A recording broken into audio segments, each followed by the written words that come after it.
actually find out the next course.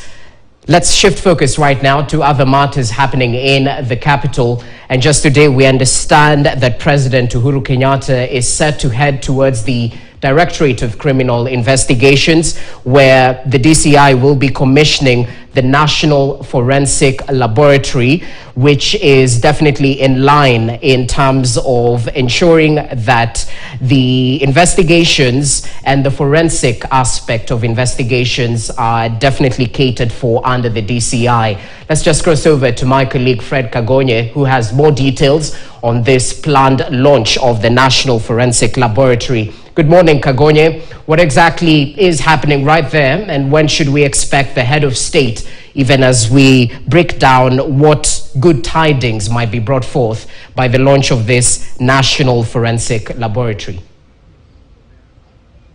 Good morning, Jesse. Just like you've rightly put it, we are at the DCI headquarters along Kiambu Road, where we're expecting the head of state to come and commission the forensic lab, which is just behind me.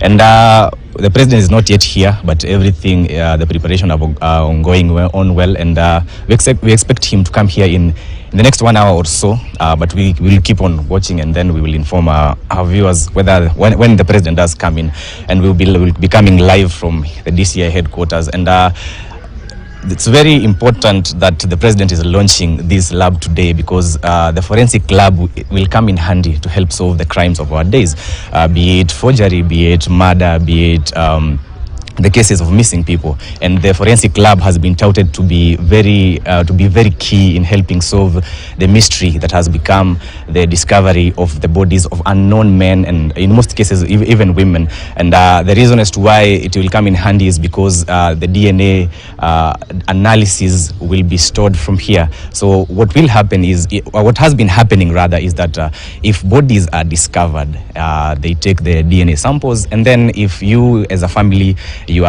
one of your kin has been missing and you don't know where they are, then you come to lay claim to these bodies. Then they take your samples and they compare them with the samples taken from the bodies. But with the forensic lab in place now, they'll have most of, if not all, Kenyans will have their DNA samples taken.